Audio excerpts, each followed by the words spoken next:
to two-phase locking. In two-phase locking, to ensure serializability using locking protocol. Actually, to ensure serializability using locking protocol, we are using two-phase locking so that we can achieve the serializability.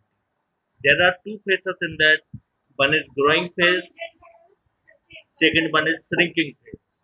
That means in growing phase, we are just locking and we can achieve only the locks. And in shrinking phase, we can just do the unlocking process. Means in growing phase only we can achieve the lock, and in shrinking phase only we can unlock.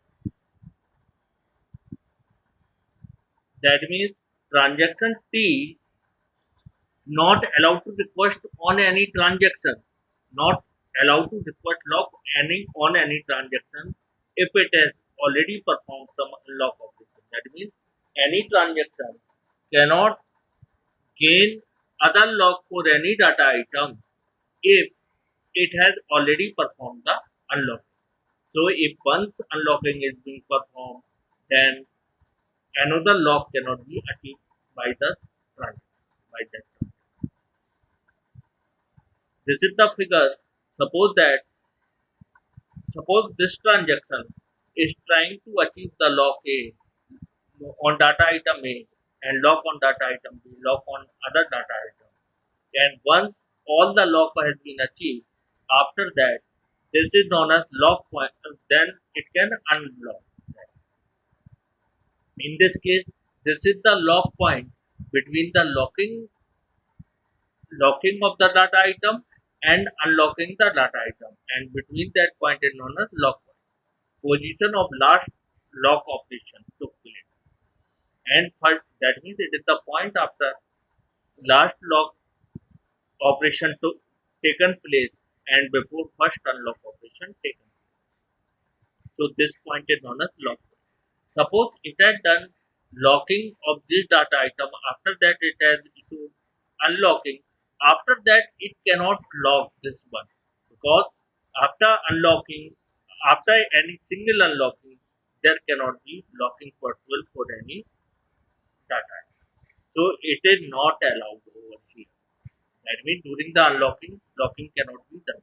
Once unlocking has been started, no locking is allowed in between. So if it is not allowed, the unlocking process is known as shrinking phase and locking process is known as locking growing phase. And locking process is known as locking phase or growing phase. So now, now we will do locking and unlocking can be done in any order. Locking and unlocking can be done in any order. Suppose we are using 2PL binary lock. Binary lock means there are two locks for read. That means there are locking is used for lock and unlock. Only two operations are being used in binary procedure, lock and unlock. And it is not free from recoverability. That you can see. What is the recoverability? I already taught you. Suppose transaction 1 and transaction 2 are there, and it is performing the write A operation and it is performing the read A operation. Suppose after write, if there is any read before commit of this transaction C1, if there is any read operation, then it can be recoverable or irrecoverable. It can be either be recoverable or irrecoverable. It can be either recoverable or unrecoverable. So I am saying that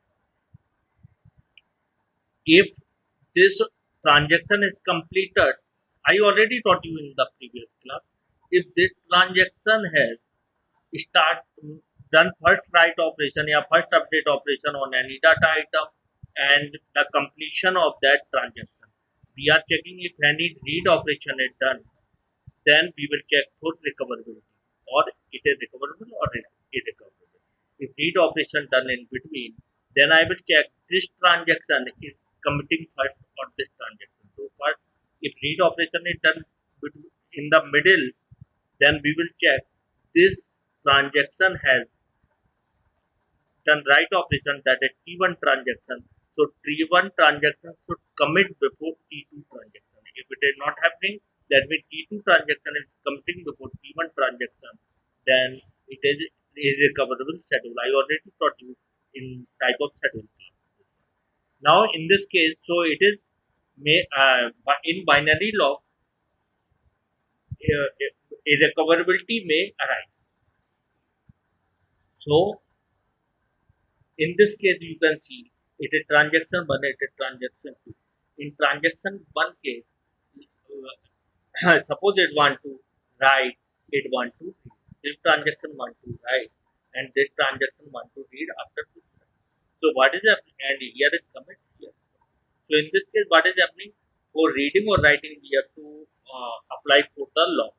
Suppose I have applied the log for this A data item. Over here, it has performed the writing operation. I have unlocked this log which I have applied for A data. Then I have applied log for this A item, and this has done the process. And then I have applied unlock of this for this data item. Now what has happened? It has been committed. It has been committed, and it has been committed. That means first write operation took place on this data item, then read operation took place by the in between the completion of the process by another transaction on the same data item. And if it is not if this transaction is completed before this transaction, it is irrecoverable. Sorry. So that I said same thing. That means in when we are using binary lock in 2PL, then two-phase locking, then it can be a serializable schedule is possible in this case. Suppose it has completed its operation, after it has unlocked, then it has started its operation. So serializable is, it can be a serial schedule, but it is not recoverable schedule. It is irrecoverable. May not free from deadlock. Next thing is that by using just binary lock, it is not possible to free from deadlock. When deadlock arises, deadlock will arise when T1 want lock on the data item which is having by T2, and T2 want the lock, and T1 want the lock which is already engaged by data item T2, and T2 want a lock which is already engaged by data item T1. Suppose it want to perform read operation, it want to perform write operation, and after this it want to perform read operation on data item P. Suppose it has performed for read operation, it has to take log. So using binary log, so it has taken log for read data item. Now it has taken log for data item P, and it has to perform write B operation. So it has to take log for data item P, and at the same time it can perform this in parallel because it wants on A, not on B data item. So it can take log on this B data item because it is having this transaction is having log only for data item A. And after this, I have seen here the transaction T1 want log on that, it want to read B data item, so it want log on data item B. And in the similar case, it want to write it want to perform the write operation on data item A, so it want log for data item A. Now what is happening? The transaction one want the log which is holded by the transaction T2. So this log will not be provided to this because this log is holded by now by the transaction T2. And in the similar case, it want to perform writing operation, and it want log on data item A, and it is holding the log on data item A transaction T1, so T2 cannot be granted the log. So this is the condition of deadlock. That means whatever log it wants, it is holded by this transaction, and whatever the log this transaction wants, this is holded by this transaction T. So it is the deadlock condition. That means it cannot unlock this because I already said that all the locks can be gained at certain time when you and after lock after lock point, no lock can be we can gain. So in this case, binary lock result in less concurrency level. You can see with this example, if you are using just binary lock, less concurrency level is being achieved. That means parallelly it cannot work much. Like this read B, read B. It wants to perform this operation. So I have to take log for reading this T1 transaction one log, so it has taken log. And after this, it want to read a operation, so it has this transaction has also to take the log for data item. So it has taken the log for data item A, but this log is not being provided because it is already uh, having the log for that item is. So this lock cannot be granted. So in parallelly it cannot work. Once this transaction will unlock this data item, then only it can grant this lock. In the similar case, it want to perform like this we have to do. So inconsistency is not there. Actually. Inconsistency is not there, but but concurrency is limited. That means in parallel way we cannot reach here. It will perform somewhere here unlock operation, then only this operation can be started. It cannot work in parallel. To avoid this problem, we use multiple locks. To avoid this problem, we use multiple locks. We does not directly depend on single lock. So multiple locks are shared and exclusive.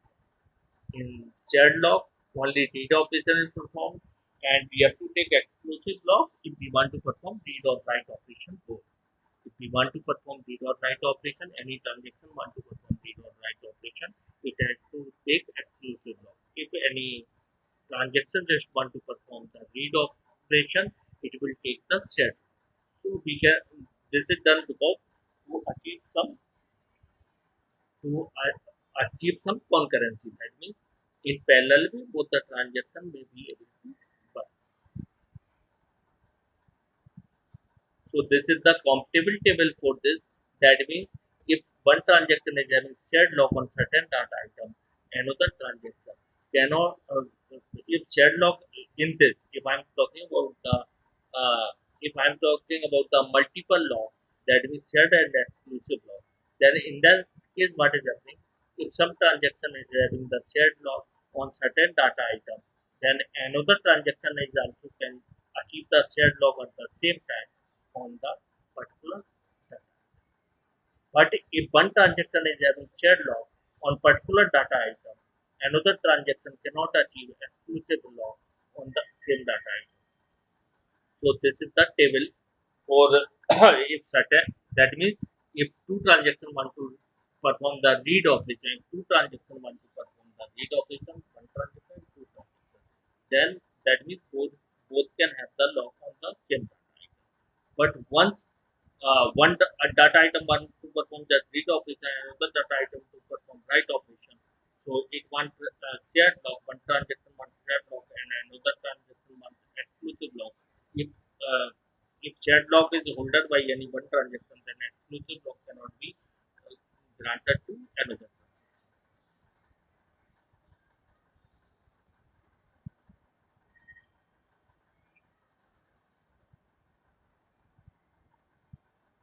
So you can see in this case more concurrency being achieved. In this case, what is happening? Okay, suppose it want to perform the read operation, it want to perform read operation, both can work in parallel because we can supply shared log for the data item A and we can also apply the shared log for data item B. In previous case, in binary log system, we have already seen that once the locking of A was done, it was not given the log for same data item. So there was limitation in concurrency, but by using shared and exclusive lock, we can gain concurrency. That means one transaction want to read the data item, another also want to read the same data item, then both can have the shared lock at the same time. Now it want to read B operation, it also want to read B operation. Then shared lock can be given to this transaction. So data item B and shared lock can be given to this transaction. So data concurrency can be achieved by using this one. Now you can see this. Now here the shared lock is given to both the data item at the same time on particular data item. So in previous case we can see that once it was locked for data item for this transaction, and this transaction was not able to achieve the lock on the same data item. You can see here again same thing. In this case, the log it want to perform read operation, the transaction want to perform read operation. It was holding the log to data item A, so log was denied for the data item because in binary log it is happening that we cannot provide the log once any transaction is holding the log for same data item. But in this case, shared and exclusive log case, you can see this. It also want to perform read operation. It also want to perform read operation. Shared log is given to this, so shared log can be given to this also at the same time. No problem. But it cannot gain exclusive log. Suppose you want to perform write operation on same data item, if one transaction is holding shared log, another transaction cannot hold exclusive log for the same data item unless for that.